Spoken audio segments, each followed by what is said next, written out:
Bonjour à tous, très heureuse de vous retrouver dans l'émission Contact. Dernière ligne droite cette semaine pour l'opération CAP 48. L'occasion de nous intéresser à la conduite des personnes à mobilité réduite. Car oui, conduire une voiture quand on souffre d'un handicap, c'est autorisé. Seule condition, adapter son véhicule, réapprendre à le conduire et parfois même repasser son permis.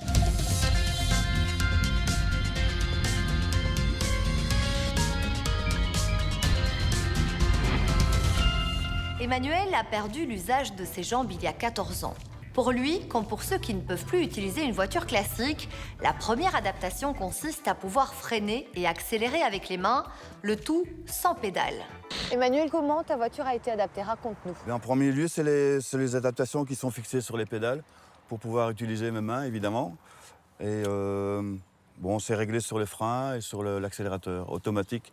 Une automatique, évidemment, pour avoir plus facile. C'était très important pour toi de transformer ta voiture? Oui, pour moi, c'était très important au niveau d'être l'indépendance pour pouvoir aller faire les courses et amener mon fils à l'école.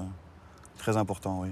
Concevoir, imaginer et transformer une voiture pour la rendre accessible aux personnes à mobilité réduite, c'est le rôle de certains garages spécialisés. Eric, vous êtes garagiste. Votre mission, c'est d'adapter des voitures pour des personnes à mobilité réduite. Ici, on a une voiture qui est fortement adaptée. Expliquez-nous, ici, toutes les commandes sont au volant, c'est bien ça? Absolument. Le véhicule ici permet l'accès au poste de conduite en fauteuil roulant. Il a été réalisé entièrement sur mesure. On peut le piloter via un petit joystick avec lequel on peut accélérer, freiner, ainsi qu'actionner la direction.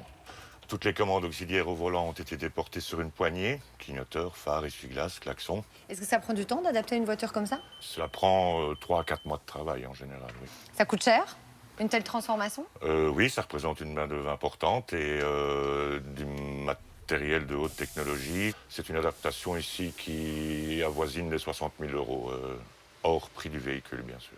Après les transformations, il faut donc réapprendre à conduire son véhicule réaménagé. Quelques heures de cours dans une auto-école spécialisée sont parfois indispensables pour ensuite pouvoir repasser son permis de conduire. En Wallonie, le département d'aptitude à la conduite, le DAC, détermine la capacité de ces personnes handicapées à conduire. Virginie, concrètement, c'est quoi le DAC? Alors, département d'aptitude à la conduite de la OSR qui s'adresse à toute personne qui a subi un accident de la vie ou une maladie ou aux personnes âgées qui viennent pour évaluer leur aptitude à la conduite. Alors ici, on ne passe pas le permis de conduire. En revanche, on passe d'autres tests. À quoi ils servent? Eh bien donc, ce sont des mises en situation réelles pour voir si effectivement les problématiques fonctionnelles s'impactent sur la conduite d'un véhicule motorisé.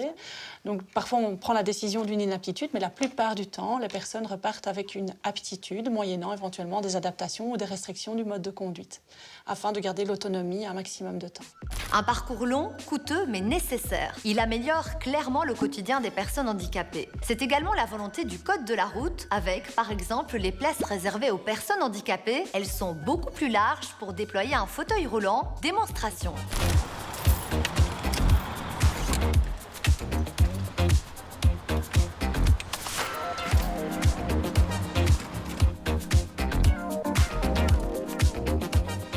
Et là, on a la place pour sortir et bouger.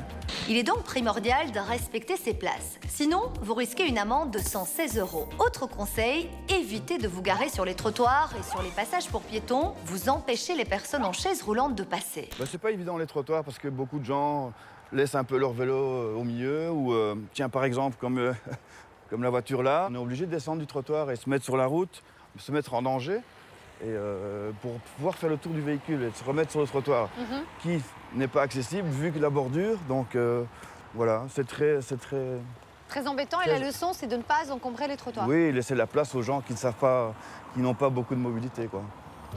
Conduire avec un handicap est autorisé. Pour cela, il faut adapter son véhicule, réapprendre à le conduire et parfois repasser son permis. À quelques jours de la soirée de clôture de CAP 48, toutes les équipes de la RTBF se mobilisent et là encore, on compte sur votre générosité. Merci d'accueillir chaleureusement les nombreux bénévoles que vous verrez tout au long de cette semaine. Et pourquoi pas acheter ces post-it. À la semaine prochaine et d'ici là, merci pour votre générosité.